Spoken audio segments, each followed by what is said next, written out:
of our seminar is strictly on you all. I am not a part of it. Colin is our leader today. Colin, you're going to start by asking the questions to the group, and you can choose one person to start. That is the only time you will raise your hand, class, is to be the person to start reading your prompt off, whatever you wrote down, and then it's open to everybody. I'm also putting up here if you agree, if you disagree, if you want to bring a new idea, or if you want to cite evidence. I'm just around to take cards. Do not look at me. Everybody understand? Go ahead, Colin. Okay. How does war change people and why? Gabe, I saw your hand first. War changes people by, like, they're less lighthearted, like laughing, and they have to be more serious, and so this is supported with evidence from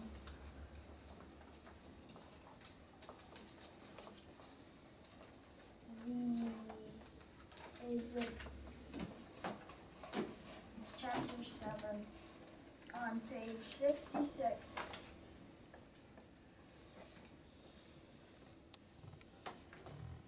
And she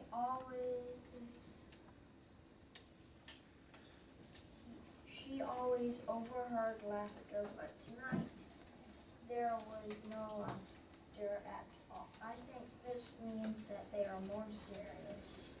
Yeah, I agree with Gabe because I think, like, when something's going on, like in life, and he's down on himself, you can just, like, express your feelings and talk about it. I agree with Ashton because word can change people's emotions, personality, and like opinion. Like it could make Alan braver, like a soldier who was like a German soldier, kinder. My idea builds up upon what Ava just said because war changes people because on page 63 it says there are soldiers here too, she asks. So that could show that war can make people scared or worried. I agree with what Ashlyn said because war changes people by making them more solemn or somber because on page 66 it says in earlier times she had always overheard laughter. Tonight there was no laughter at all. This shows that Henrik and I believe Inge had become more serious and somber. War can also change people for the extremely worse as well. One of my friend's dad had become so depressed that it became horrible to kids and mom. And an example of this that's linked to Number of the Stars is Hitler in social studies. He had such a hatred for the Treaty of Versailles and Germany's disgrace that he attempted to regain all of Germany's lost land and fortune. I agree with Colin because on page 71, in paragraph 5, in page 71, it states that tomorrow will be a good day for fishing, Henrik said, his smile disappearing. So that, and Anne-Marie knew that he was talking in code. Usually, if it was just like a normal day with no war going on, they would just be talking lighthearted, and there's no like code talking or anything secret. Yeah, I agree with Jesse because like the Germans are after the Jews, so the Germans they see like that's like our topic on yesterday. I agree with Jesse because like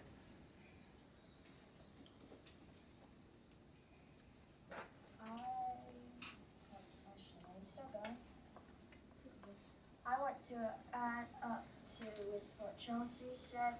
If during a war, if they're talking in secret, like about the Jews during the Holocaust, they would have to, if they're talking about the Jews and bring them somewhere else, they would have to talk in code like the Johansons did. I agree with what Gabe said because like, and Chelsea, because like if it were a normal day that like it wasn't war, then they would probably talk normal, but since there was a war and they needed to like keep something secret, that they were talking in code. I about the code, if it was a good day for going fishing, because it was code top for, in my opinion, it was code top for, is it good to go for a trip and just get out of here so we're safe? I remember her because like the civics, they meant like they meant like the Jews. So they were talking in code overflow. Okay. I think we're starting to get a little repetitive here. So, where do you think Anne Marie hid Ellen's necklace? I forget what page it said. Probably grab the book. I think Anne Marie hid Ellen's necklace in the blue box of Liza.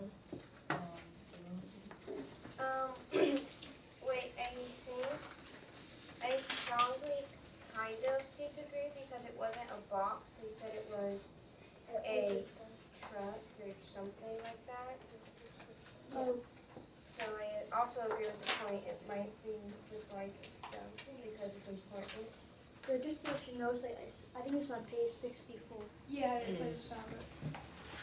I agree with Harper because, like she said, it's important to Anne Marie and her friend's necklace is important to her, like her sister's stuff. I agree with Harper because if Anne Marie said she hid it where nobody could find it, then that probably means She invited them to Lies. I don't know how to pronounce her name, but yeah, like in the box, because like no one would really check there, neither her mom or dad. I respectfully disagree with what Harper and everyone else said, because back in chapter 5, the black-haired ones, when they spawned in the place, they threw out all the clothes in the trunk or so I don't think that would be a good place to hide it, because the German soldiers, if they came back in and searched the place, they might check in the trunk again. Oh yeah, I do agree with you. If I hide something and if we're going and they don't just come to our house and like searching for stuff and they see like what's this box or what's the container, what does it hold? They open it and they see the necklace. I agree with what Ashton said because if it was inside that, what is it called, a trousseau or something? The trunk? Yeah, it was, the trunk. They would have already figured out that Ellen was a Jew and she could have been taken away by now, maybe? To add on to what Gabe said, I think that it's most likely Ellen would, Anne Marie would have thought about just hiding it somewhere, like maybe next to a tree, or not a tree, maybe like next to a building, or like somewhere where no one will get hurt, or no one will be suspected to be Jewish, or is Jewish. They won't get arrested. I respectfully disagree with Ashton because if they already looked in the trunk one time, why would they look in the trunk again? Because there's going to be no point of looking in it. I respectfully disagree with you, Talasia, because so here's the thing. When the Nazis went there the first time, there was Ellen, Anne Marie, Kirsty, the mom and the dad. And if they come back and Ellen, Anne Marie, Kirsty, and the mom are all gone, and it's just the dad, why would they have no reason to suspect that, hey, Ellen was probably actually Ellen and not Liza.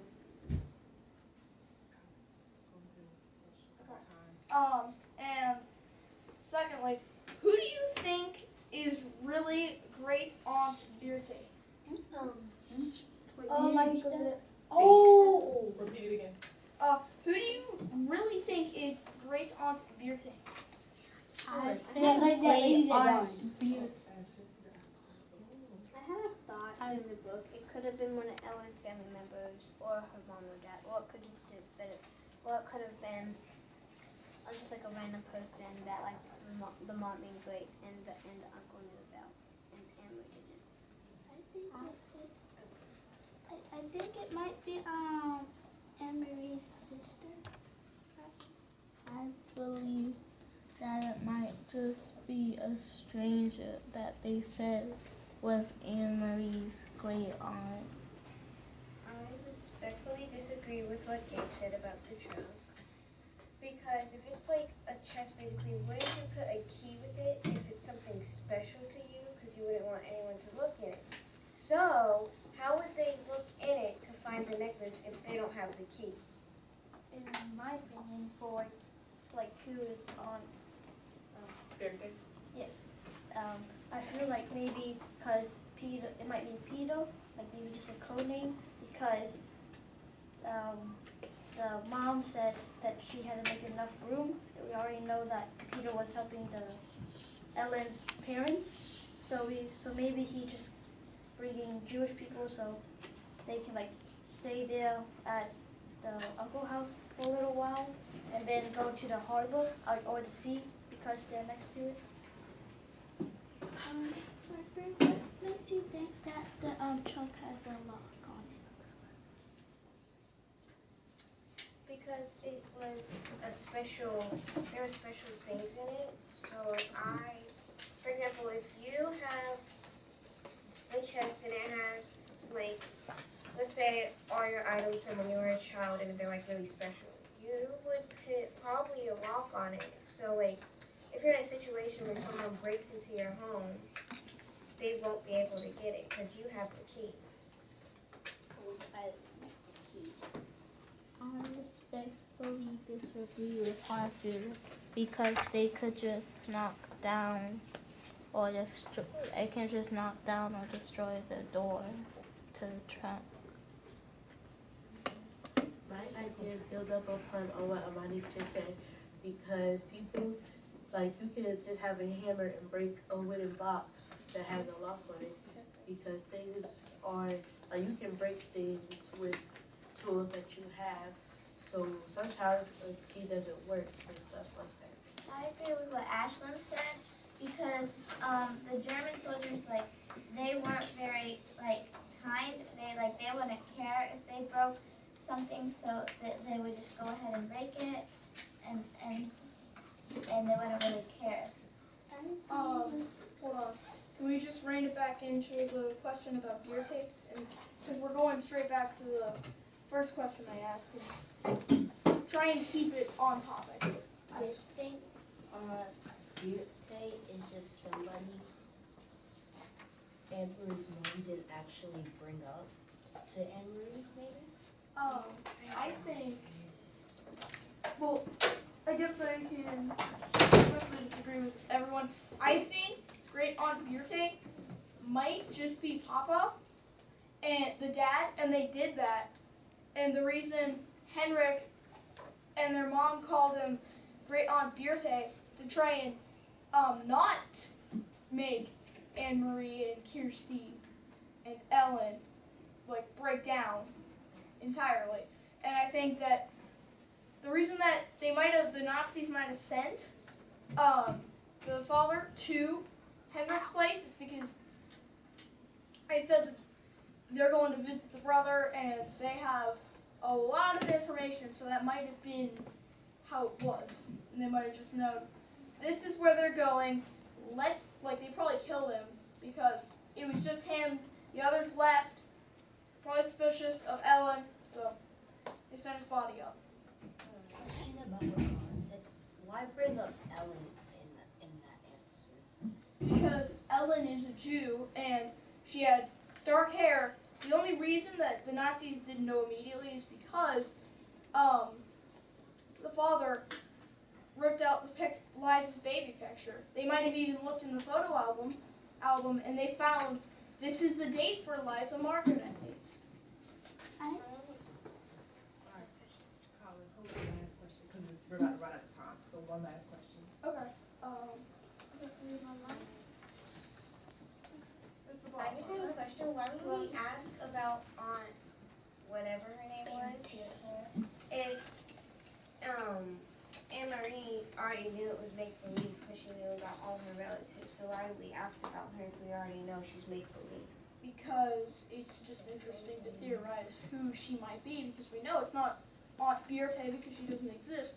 But who could it be? But anyways, who do you think the war affected the most? Well, hold on. Real quick, friends, remember the reason why we have our orange cards is so we can give that space for everybody to talk. So I know it's hard, and thank you for those friends who are respecting the fact if you are out of orange cards, you are done talking for now, just because there are friends that have not talked yet. And this is a really good question to ask. Again, Colin, read it one more time. Okay. Who do you think the war affected the most? I believe that the war affected Jews the most, and Ellen, because Ellen, she is not with her family nor with any of her relatives. So she is basically probably going to be scared when she has to see soldiers at the house.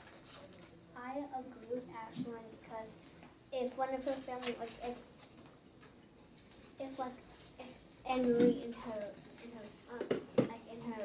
parents keep saying that Ellen's parents are fine even though they're really not, and Ellen ends up finding out about her parents, something like could go on with like their friendship, or like, cause like Emily's dad promised, like what if something's not right?